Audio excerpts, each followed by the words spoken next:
अगर आप भी लेना चाहते हैं देश दुनिया की तमाम जानकारी तो आज ही सब्सक्राइब करें हमारे चैनल को। साथ ही नीचे दिए बेल आइकन को जरूर दबाएं ताकि हर अपडेट आप तक पहुंच सके। नमस्कार, प्रवास साक्षी न्यूज नेटवर्क पर आप सभी का स्वागत है।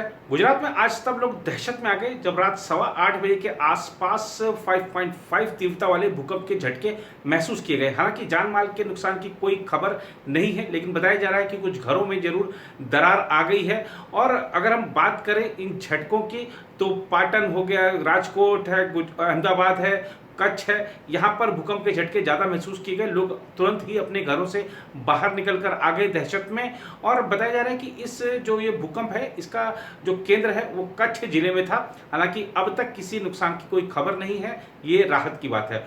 उधर अगर हम बात करें कोरोना वायरस की तो कोरोना वायरस पर आज हम आपको अभी लेटेस्ट अपडेट दें, लेकिन उससे पहले दो बड़ी जानकारी आपको दे दें। और ये दोनों जो जानकारी हैं आपको हिला देने वाली हैं इसके बारे में, लेकिन हम आपको इस रिपोर्ट के अंत में बताएंगे। जानकारी नंबर 1, जी हाँ, जानकारी नंबर 1 ये है कि कोरोना वायरस से अभी लोग सोच रहे हैं कि कब जाएगा, कब खत्म होगा। लोग इससे आज ही आ गए हैं, लेकिन आईसीएमआर का एक अध्ययन बताता है ये जल्दी जाने वाला नहीं है और नवंबर के मध्य तक, जी हाँ, इस साल के नवंबर के मध्य तक ये अपने चरम पर पहुंच सकता है। अपने आप में हैरानी वाली बात है, अपने आप में डराने वाली बात है। दूसरी बात करें हम आपको आज के जो हम महत्वपूर्ण आंकड़े आपको देने वाले हैं उसमें एक अध्ययन ये आया है, अंतर्राष्ट्रीय जो विशेषज्ञ हैं उनका एक अध्ययन रिपोर्ट कहती है कि अगर आप डायबिटीज के रोगी हैं, डायबिटीज पेशेंट हैं, तो आपको कोरोना वायरस, ये तो सभी जानते हैं कि जो डायबिटीज के पेशेंट हैं उनको कोरोना वायरस ज़्यादा संभावना होती है कि उन पर अटैक करे। लेकिन अब एक चीज़ और सामने आई है कि अगर किसी को कोरोना वायरस हो जाता है और वो ठीक भी हो जाता है लेकिन उसको डायबिटीज हो जाएगा, या अगर डायबिटीज किसी को है, मधुमेह यानी किसी को है, तो उसके शरीर में और भी बीमारियां आ सकती हैं। वो बीमारियां क्या हो सकती हैं हम आपको रिपोर्ट के अंत में बताएंगे। फिलहाल बात करें दिल्ली और मुंबई की, तो दिल्ली में आज भी कोरोना विस्फोट जारी रहा। 2224 नए मामले सामने आए और अगर हम देखें मृत्यु का आंकड़ा भी लगातार बढ़ रहा है और 40,000 के पार चली गई है संक्रमितों की संख्या, कुल संख्या। महाराष्ट्र की बात करें तो महाराष्ट्र में 3,390 नए मामले सामने आए हैं 24 घंटे में और लगभग 120 लोगों की 24 घंटे में मौत हो गई है। लगातार आंकड़ा बढ़ रहा है। महाराष्ट्र का अगर कुल संक्रमितों की संख्या का देखें हम तो 1,08,000 के आसपास ही आंकड़ा चला गया। अपने आप में हैरत वाली बात है। जो और केंद्र सरकार, दिल्ली सरकार और महाराष्ट्र की सरकार किस तरीके से इससे निपट रही हैं ये हमने आपको अपनी रिपोर्ट में बताया है और इसमें भी आगे आपको बताएंगे। आज गृह मंत्री अमित शाह ने भी लगातार बैठकें की, 2 उच्च स्तरीय बैठकें करी हैं दिल्ली के उपराज्यपाल के साथ, केंद्रीय स्वास्थ्य मंत्री के साथ, दिल्ली के मुख्यमंत्री के साथ, उप मुख्यमंत्री के साथ, दिल्ली के तीनों महापौरों के साथ कि किस तरीके से यहाँ पर हमको टेस्टिंग को बढ़ाना है। 2 दिन में दोगुनी करनी है टेस्टिंग और 6 दिन में तिगुनी करनी है टेस्टिंग बढ़ाने की, और किस तरीके से जो बेड्स की कमी हो गई है अस्पतालों में उसको पूरा किया जाएगा। इसके लिए रेलवे के 500 आइसोलेशन कोच दिए जाने का निर्णय किया गया है। ये कोच तत्काल दिए जा रहे हैं और इस समय की खबर ये आ रही है कि दिल्ली के आनंद विहार जो रेलवे स्टेशन है वहाँ से अब कल से कोई ट्रेन नहीं चलेगी और जो सारे जो कोच हैं जो दिल्ली को मिल रहे हैं लगातार वहीं पर लगाए जाएंगे ताकि जो व्यवस्था है आइसोलेशन कोचों में जो बेड्स की वो वहां पर लोगों को रखा जा सके अगर किसी को जरूरत पड़ती है तो इस तरीके की खबरें हैं। और इसके अलावा हम आपको अब लिए चलते हैं, आज की हमने आपको जो 2 बड़ी जानकारी दी है वो क्या है वो आपको बताते हैं, फिर एक बड़ी खबर से आपको और रूबरू कराएंगे। भारत में कोरोना वायरस महामारी मध्य नवंबर में अपने चरम पर पहुंच सकती है, जिस दौरान आईसीयू बेड और वेंटिलेटर की कमी पड़ सकती है। एक अध्ययन में यह दावा किया गया है। अध्ययन के मुताबिक लॉकडाउन के कारण कोविड-19 महामारी 8 हफ्ते देर से अपने चरम पर पहुंचेगी।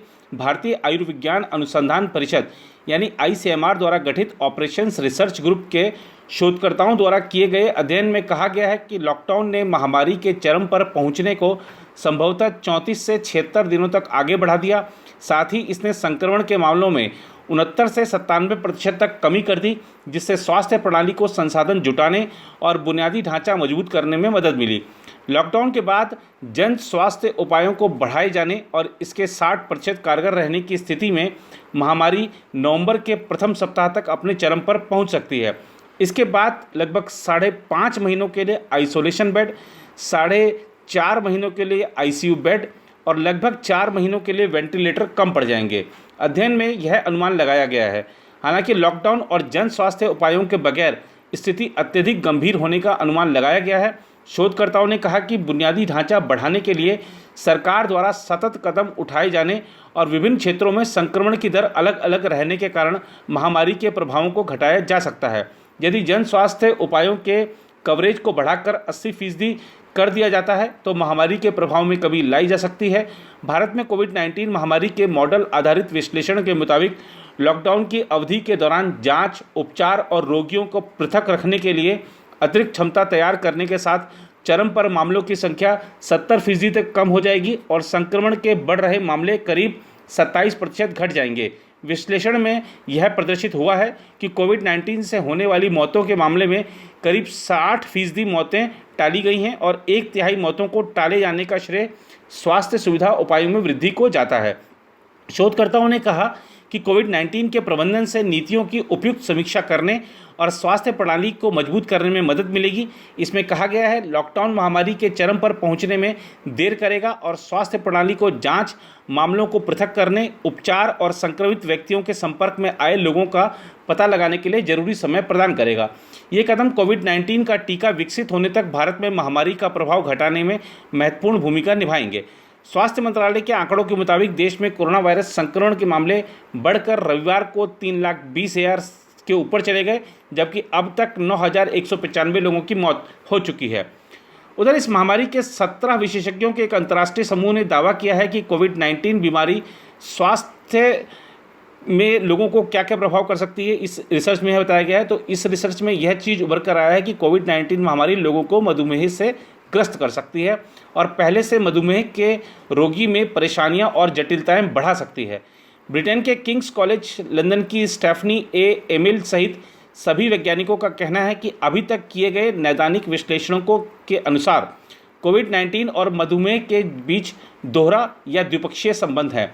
New England journal of medicine में प्रकाशित अनुसंधान में उन्होंने बताया है कि एक और मधुमेह से ग्रस्त व्यक्ति के कोरोना वायरस से संक्रमित होने और संक्रमण से मृत्यु का खतरा ज़्यादा है। उनका कहना है कि कोविड-19 से मरने वाले लोगों में से 20 से 30% मधुमेह से ग्रस्त थे। अनुसंधानकर्ताओं का कहना है कि दूसरी ओर कोरोना वायरस से संक्रमित हुए व्यक्ति को मधुमेह हो सकता है तथा उसकी पाचन क्रिया में गड़बड़ियां हो सकती हैं और वो जानलेवा भी हो सकती हैं।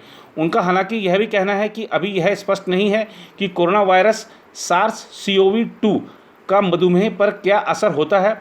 पहले आए अनुसंधानों में यह कहा गया कि कोरोना वायरस के साथ जुड़ने वाला और उसे मानव कोशिका में प्रवेश का रास्ता देने वाले ACE2 प्रोटीन सिर्फ फेफड़ों में नहीं बल्कि अन्य अंगों और ग्लूकोज के पाचन में शामिल ऊतकों जैसे अग्नाशय, छोटी आंत, वसा ऊतक, यकृत और गुर्दे में भी होता है। अनुसंधानकर्ताओं का कहना है कि इन ऊतकों में प्रवेश करके वायरस ग्लूकोज के पाचन में जटिल गड़बड़ियां पैदा कर सकता है। वैज्ञानिकों का मानना है यह संभव है कि कोरोना वायरस ग्लूकोज की पाचन प्रक्रिया को बदल दे, जिससे पहले से मधुमेह से ग्रस्त लोगों में जटिलताएं बढ़ जाएं या फिर किसी नई बीमारी का खतरा पैदा हो जाए। किंग्स कॉलेज लंदन में मेटाबॉलिक सर्जरी के प्रोफेसर फ्रांसेस्को रूबिनो ने कहा, मधुमेह सबसे ज़्यादा लोगों को प्रभावित करने वाली बीमारी है और 2 महामारियों के कारण उत्पन्न जटिलताओं की दिक्कतें हमें अब समझ आ रही हैं। इस बीच दिल्ली के व्यापारियों के महासंघ ने निर्णय किया है कि जो दिल्ली के मार्केट बंद करने की बात हो रही थी उस पर अभी कोई निर्णय नहीं हुआ है, इसलिए दिल्ली के बाजार खुले रहेंगे। और लॉकडाउन को लेकर भी दिल्ली में बहुत सारी चर्चाएं थी, लेकिन ये बात साफ हो गई है कि आज की गृह मंत्री अमित शाह की जो बैठकें थी उसमें लॉकडाउन का मुद्दा उठा ही नहीं।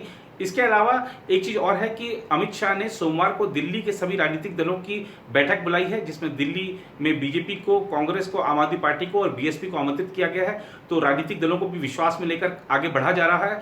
साथ ही जो 16 और 17 तारीख को प्रधानमंत्री नरेंद्र मोदी की मुख्यमंत्रियों के साथ बैठक होनी है, अब सारी निगाह उस पे है कि उसमें बैठकों में क्या फैसला होता है, क्योंकि जिस तरीके से देखिए कोविड-19 महामारी का फैलाव लगातार बढ़ रहा है। और आज की बात करें तो हम आज के जो आंकड़े हैं उसमें मृत्यु के मामले में जिस तरह से भारत ने कदम बढ़ाए हैं, भारत में मृत्यु बढ़ी है, उससे भारत अब विश्व में मौतों के मामले में सर्वाधिक प्रभावित देशों की सूची में 9वें स्थान पर आ गया है।